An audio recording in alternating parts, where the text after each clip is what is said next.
Hello dears. അപ്പോൾ ഇന്ന് ഞാൻ തയ്യാറാക്കിയിട്ടുള്ളത് പഴം വെച്ചിട്ട് വളരെ ടേസ്റ്റ് ആയിട്ടുള്ള അതുപോലെ തന്നെ വെറൈറ്റി ആയിട്ടുള്ളൊരു സ്വീറ്റ്സാണ് തയ്യാറാക്കുന്നത്. ഇതുപോലെ തയ്യാറാക്കാത്തവരെ ഒരു പ്രാവശ്യമെങ്കിലും ഇങ്ങനെ ഒന്ന് തയ്യാറാക്കി നോക്കി. എന്തായാലും നിങ്ങൾക്ക് ഇഷ്ടപ്പെടാതിരിക്കില്ല. അപ്പോൾ എൻ്റെ വീഡിയോ ആദ്യമായിട്ട് കാണുന്ന കൂട്ടുകാരാണെങ്കിൽ ചാനലൊന്ന് സബ്സ്ക്രൈബ് ചെയ്യണേ. വീഡിയോ ഇഷ്ടമായാൽ ലൈക്കും ചെയ്യണേ. അപ്പോൾ ഇതെങ്ങനെയാണ് തയ്യാറാക്കാമെന്ന് നോക്കാം. വേണ്ടിയിട്ട് ആദ്യം തന്നെ വേണ്ടത് ഒരു നേന്ത്രപ്പഴമാണ്. ഒരു മിക്സിയുടെ ജാർ എടുത്ത് വെച്ചിട്ടുണ്ട്. ഇതിലോട്ട് നമുക്ക് നേന്ത്രപ്പഴം കഷ്ണങ്ങളാക്കിയത് ഇട്ടുകൊടുക്കാം. ഇനി ഇതിലോട്ട് ഒരു അര കപ്പ് പാലൊഴിച്ച് നന്നായി ഒന്ന് അരച്ചെടുക്കാം.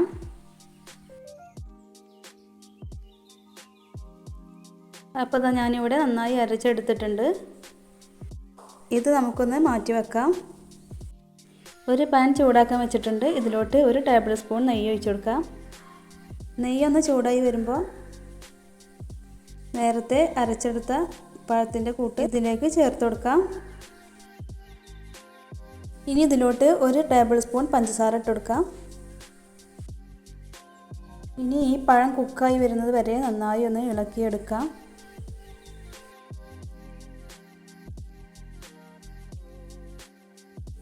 അപ്പോൾ ഇത് നന്നായി കുക്കായി വന്നിട്ടുണ്ട്. ഇനി ഇതിലേക്ക് നമ്മൾ അര കപ്പ് പാലാണ് ഒഴിച്ചെടുക്കുന്നത്.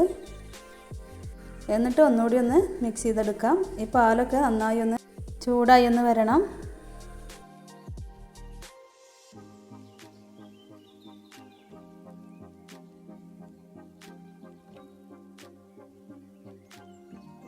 ഇനി ഇതിലോട്ട് ഒരു അര കപ്പ് റവ ചേർത്തെടുക്കാം.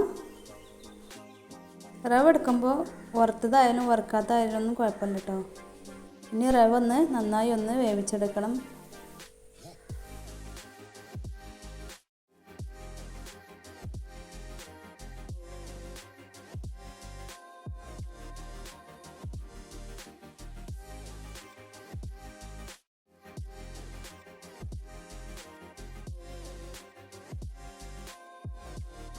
ഇതിലുള്ള വെള്ളമൊക്കെ ഒന്ന് വറ്റി വരുന്നത് വരെ ഒന്ന് വേവിച്ചെടുക്കാം.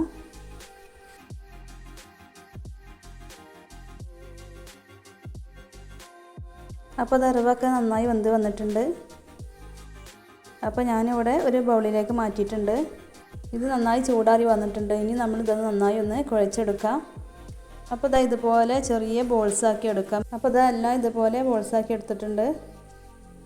ഇനി ഇത് ആവിയിലൊന്ന് വേവിച്ചെടുക്കണം.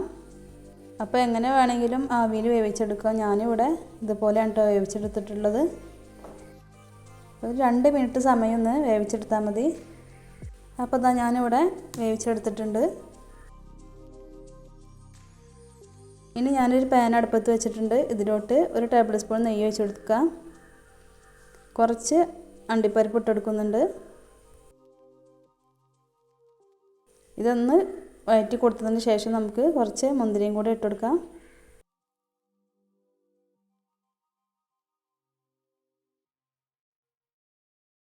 ഇനി ഇതൊന്ന് കോരി മാറ്റാം. അപ്പോൾ ഞാൻ കുറച്ചും കൂടെ നെയ്യ് ഒഴിച്ച് കൊടുത്തിട്ടുണ്ട്. ഇതിലോട്ട് ഒരു അര കപ്പ് സേമിയയാണ് ഇട്ട് കൊടുക്കുന്നത്. ഇനി ഇത് നന്നായി ഒന്ന് വറുത്തെടുക്കാം.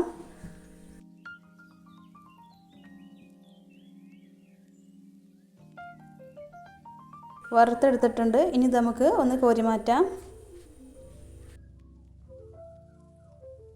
കോരി മാറ്റിയതിന് ശേഷം അതേ പാനിലേക്ക് തന്നെ ഞാൻ ഒരു 2 ടേബിൾ സ്പൂൺ പഞ്ചസാര ഇട്ട് കൊടുക്കുന്നുണ്ട്. ഇതൊന്ന് മെൽറ്റായി വരട്ടെ. ഇത് ലോ ഫ്ലെയിമിൽ വേണം കേട്ടോ കാരമലൈസ് ചെയ്തെടുക്കാൻ.